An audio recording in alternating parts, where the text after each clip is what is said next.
everybody. Welcome to tonight's training.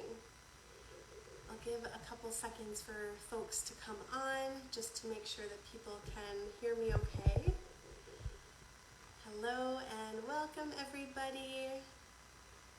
If you're just joining, would love if you could just give me a wave or just let me know in the comments that you can hear me okay. Just want to make sure that my sound's okay. Thank you. Welcome. And then we'll get started. So for those of you who are joining or watching the replay, my name is Ashley Perl, and I'm excited to be here for part 2 of our 4-part series with OK Clarity. We did an amazing session last week on breath work, and we'll be here for the next couple weeks as well on Wednesday, so be sure to check those out. Let me know if you can hear me okay if you've just joined, and I'll get started. So my name is Ashley Perl. I am a somatic healing practitioner. I'm very passionate about helping people essentially live life with more joy, more presence, more confidence, more fulfillment. And I believe that when we're in alignment with the truth of who we are, with our true selves, that is when we begin to experience that inner peace. That's when we begin to experience, peace in our relationships and alignment in our careers and all of these beautiful things, the impact on the world that we came here to make. And so that's what we're going to talk about today. Alignment and a pathway to alignment through something that's called somatic work. And somatic work is the line of work that I do in my coaching when I'm working with clients. And so we're going to get to that. We're going to get into what somatic work actually is. But first, I want to talk about this concept of alignment. Maybe you've heard about it before. Maybe you haven't heard it. But we'll talk about alignment so that we can put this somatic work into context when we get there, okay? There's this quote that I really love by E.E. Cummings. And if you go on my OK Clarity profile, you'll see it's right there at the top. It takes courage to grow up and become who we truly are. It takes courage to grow up and become who we truly are. And if you think about it, we grow up with so many messages about the people that we're supposed to be, so many messages about how we should look or how we should act or what careers that we should have or when we should get into relationships or get married, all of these things in order to be happy, right? We take in all of these messages. And it's so important to, take a moment in our lives, if not reflect on this often, of what actually feels true to us, what actually feels in alignment to us. And so that's going to be the invitation here tonight. So if you think about, what does this word alignment mean? What does it mean? You might be thinking of okay, something in order, it's aligned structurally, and that's kind of it, right? From a personal development perspective, when we're in alignment, it means that we're living truthfully to who we truly are. It means that the people that we feel like we are on the inside is what we are showing to the external world. It's a matter of, are we acting on the beliefs that we hold true to ourselves? It's a matter of, are we saying the thoughts that we have and actually speaking, what we truly believe about the world? Are we sharing our emotions? Are we feeling our emotions, expressing our emotions? This is all part of being in alignment. There's a congruency between your beliefs and the true thoughts and beliefs that you hold within, and the way that you behave or act to the external world. So let me know if this is making sense so far. I'd love to know. If you're just joining, we're talking about alignment and what it means from a personal development perspective to live in alignment. And furthermore, what's available to us when we're living from a place of alignment. And so take a moment and really consider this for yourselves. Where do you feel on this spectrum of feeling aligned with who you truly are, living on a path that feels really true to you and your goals and your desires and your dreams? is there, and please, review this within yourselves from a place of compassion. We always want to be exploring this work from a place of compassion. Is there an area or a part of your life, part of you, that isn't being fully expressed? And why? So much of the work that I've done in my own personal life has been coming back home, coming back to myself, showing the world who I truly am by working through all of the fear, all of the anxiety, all of the blocks that I had to showing up as my true self. And what's so beautiful about this work of coming into alignment is that once we're true to ourselves, because the outside world is a reflection of our internal world. And so if your internal world is reflecting one thing, that is true to you, right? We expect to see everything in our reality as a reflection of that. Hopefully that makes sense. Let me go back and say that one more time. I even got lost in that one. When we are true to ourselves, when we actually honor our true thoughts, our true desires, our true feelings, what we want for ourselves in the world, our external reality actually begins to reflect our internal truths. Meaning the friends that you make, the opportunities that come your way in life, maybe your career path or where you decide to live, that all becomes more and more true to you. And maybe if you're watching this, I imagine if you're watching this, you're someone who is growth oriented. You are interested in bettering yourself, right? You want to get to know yourself. You want to become self-actualized and feel really, really connected. And it's a beautiful, beautiful intention. I believe that's why we're here, to just get to know ourselves and live from that place. And the pathway to doing this, and this is where, somatic work kind of comes into the mix, is starting to look inside and get curious about, who you really are. Now, some of you might be feeling, and I know I felt this for so many years, the symptoms of not being in alignment. The symptoms of not honoring who we truly are. The symptoms of, wanting to say something or express something, but then keep it quiet. The symptoms of maybe having emotions build up, but not actually honoring them, not allowing them to express.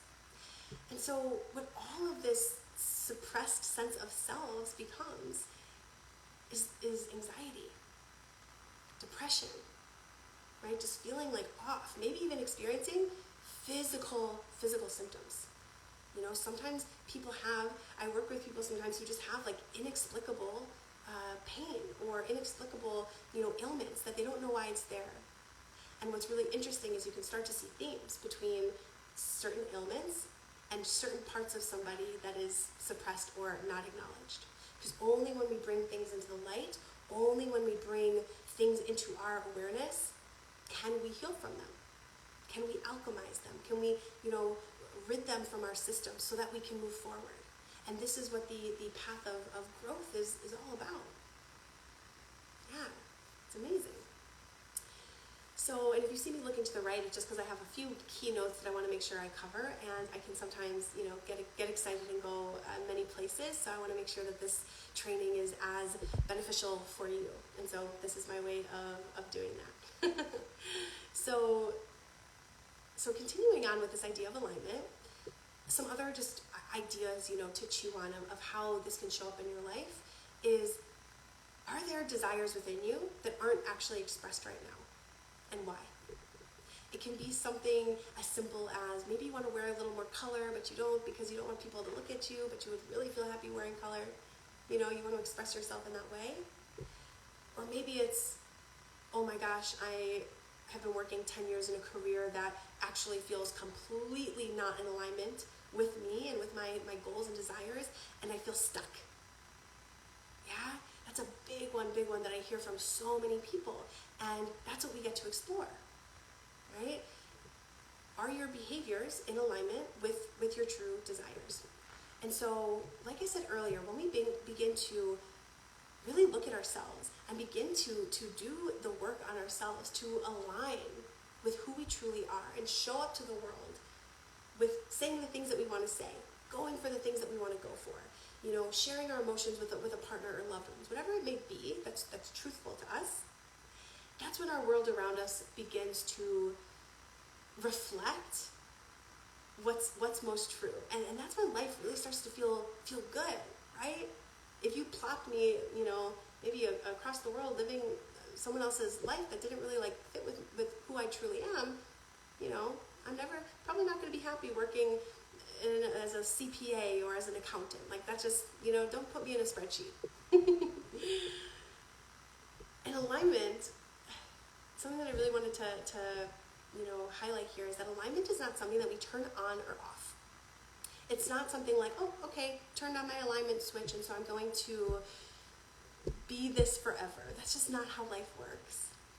Alignment is a consistent, moment by moment, second by second commitment to paying attention to our internal landscape, paying attention to our external landscape, and continuing to make choices that are true to us. And that's a really, really, really important thing. So a second by second conscious choice, right? And maybe some of you all know this. And so while it sounds really nice, we might have these ideas of what makes us truly happy, and I know that, exercising and eating healthy and all of these things, of course that's going to make for a great life. And knowledge, we have the awareness around it, okay? But knowledge is just knowledge until it's actually integrated. And that is where somatic work comes in. There's so many teachings out there. There's so many amazing teachers. There's so many amazing coaches and therapists and practitioners and people that I hope that you get to work with and are taking advantage of. And there's so many teachings out there to help you get into alignment. And it can be really supportive. All of these different modalities can be supportive depending on where you're at in your journey. And that's the key point to be aware of, okay? Where you are at in your journey. Because sometimes we can consume so much information and get caught in this, personal development and self-help world, taking in all the podcasts and all the books and starting to label, oh, I'm this or I'm that, and understanding ourselves, but then only having it stay up here in our minds, in the knowledge space, not actually in the body, where we integrate the information so that we can show up differently in the world. Is this making sense?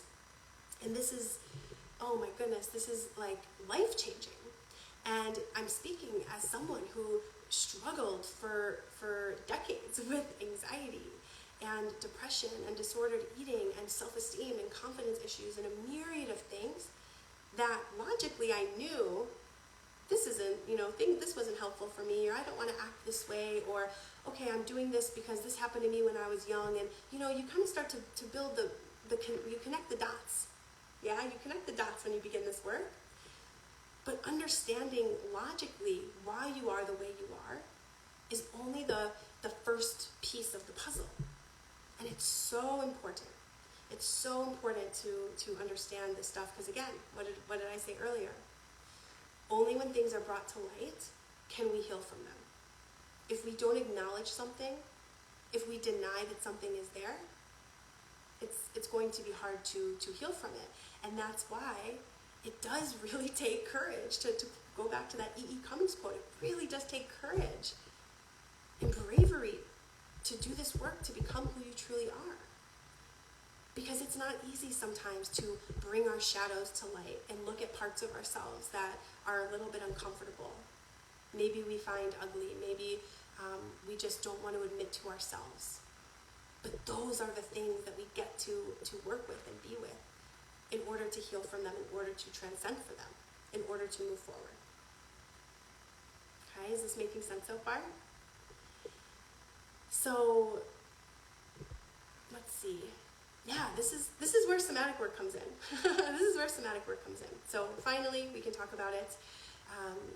Somatic work is, first and foremost, an umbrella term. So you might see somatic from a few different places or a myriad of places, and they all describe it a little bit differently, or they're all using it in a different way. The word soma means the body. Okay? Somatic work is working with the body. It's not cognitive talk therapy, though there's talking involved, okay? Though there's, knowledge exchange, information, right? However, it's all being connected to and tied back to the body, the sensations in the body, the emotions of the body, the behaviors that we have and that we're doing. Sometimes it's the body's natural expression, like body language, like, am I here? Am I here? Am I closed off? Am I open? There's so much to it. But the beauty of it and the reason why it's so powerful, once you have done some personal development work, once you have had some information, understood about yourself, why you are the way you are, but if you're still not seeing that shift in your reality, this is when it's like, okay, maybe it's time to do some somatic work. Maybe it's time to start involving the body in the process of healing. And if you don't know this already, it's going to blow your mind, because I know it blew my mind when I first heard it. If you think about the 90% of our behaviors, neuroscience, research studies, I might have said this in the last live that we did last week on Wednesday on breathwork, but 90% of our behaviors is driven by our subconscious. So only about 10% is actually coming from the logical thinking mind. And when you hear that, it's like, okay, so if 90% of my behaviors are driven by the subconscious, by something that's so deep-rooted that I don't have conscious awareness of it at all times, then it kind of thinks, okay, then it's, of course when I try to, stick to that really rigid workout schedule and plan all these things and change my behaviors, of course it didn't stick. Because it's likely that there's something existing in your subconscious that's actually incongruent or conflicting with those changes that you want to make. The body's always going to trump what your logical thinking mind is trying to do, the behaviors you're trying to change. And this is why mindset work is beautiful and it's amazing and so supportive sometimes. But if it's not supportive, there's nothing wrong with you. There just might be something else underneath the surface, right? Underneath the iceberg. And so, what does the subconscious actually represent? The subconscious represents your body. And why is that? That's because your body, since you're not even born, since before birth, your body is actually taking in information from the world. It's taking in experiences, it's taking in beliefs, it's making meaning of things, it's storing all of the experiences that you have, the feelings that you have, the emotions, right? What emotions that maybe we didn't express. All of that is held in the body, in your body. And so it's so important and powerful to know that, because often the body is forgotten about when we're doing work or trying to figure out, why am I anxious? I just gotta mask it. It's like, no, there's a reason, there's wisdom behind it, right? And so, yeah, let's tie this back to the theme of being in alignment with our authentic expression, okay? So I want to invite you all to join me in exploring this tool. And this is something that you can begin learning today. It changed my life, and I hope that it has a positive impact on yours. And this tool is just called Becoming the Observer. Becoming the Observer. And in life, we can either be observing or merging with our lived experience, with ourselves, okay? If you're curious about learning more about this, there's this amazing, amazing book by Michael Singer called The Untethered Soul. Highly recommend it. But essentially, when we're becoming the observer, we're no longer identifying with the experiences that we have in life, especially the ones that we're trying to shift and change. Okay, so think I'm anxious, let's use the example, I'm so sensitive, hyper-reactive, things like that, okay?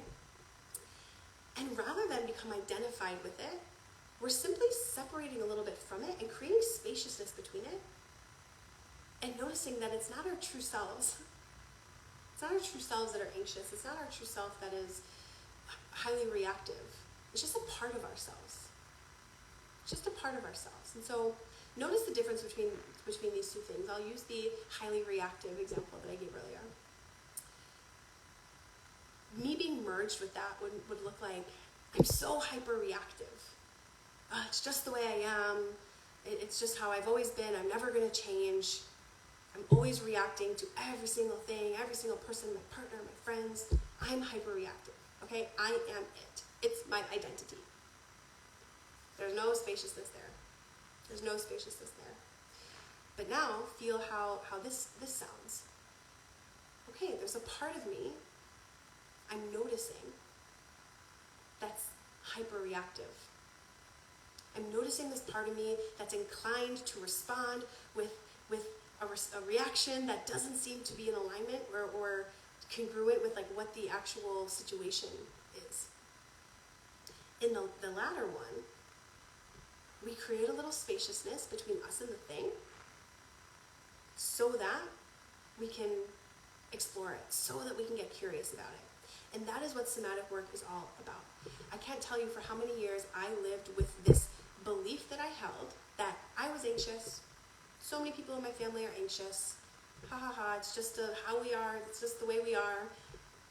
When I was identifying with that, I constantly felt sensations of anxiety in my body. It was very uncomfortable. And only until I found somatic work did I begin to explore, well, why is that anxiety here? What does it feel like? What are the emotions that are wound up in it? And this is basically what somatic work is. It's getting curious about the sensations in the body, the emotions in the body, the parts of you that present themselves, knowing that your true self is actually confident and calm and peaceful and stable and centered and grounded and connected. Anything that's not that, and loving, right? Most importantly, loving. Anything that's not that tells you that it's actually some sort of part of you that was created, likely when we were young. We'll get deeper into that next week. But it's not the true you. Maybe it's a protective mechanism. Maybe it's something else, but it's not the true you. Yeah? And so the reason why somatic work is so valuable in the pathway, in this intention of living in alignment, is because we get to be curious about all of the things that arise in our bodies as a response to the outside world, especially when it comes to things that we're looking to change or heal within ourselves. Yeah? If we want to show up differently in our relationships, we can tell ourselves that, we can try to self-affirm it, right, until the cows come home. But if there's something within you, if there's a belief that you hold, if there's a story that was created that exists in your physical body around relationships aren't safe, or people aren't safe, or whatever it is, you're probably going to find ways to self-sabotage or sabotage relationships. And that is what sabotage is.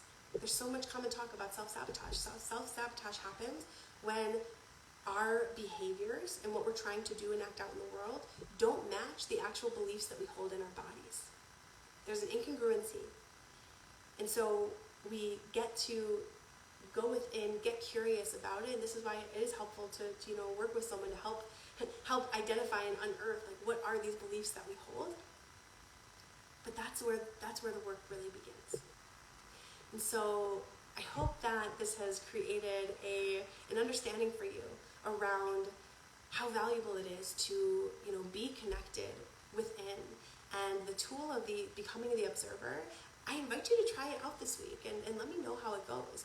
What is life like when, rather than just kind of assuming, okay, I'm this person and I'm identifying with this or that or the other, but actually becoming the observer to your own lived experience and doing so with kindness and compassion, understanding that there's a good reason for all the ways that you act and all the ways that you feel.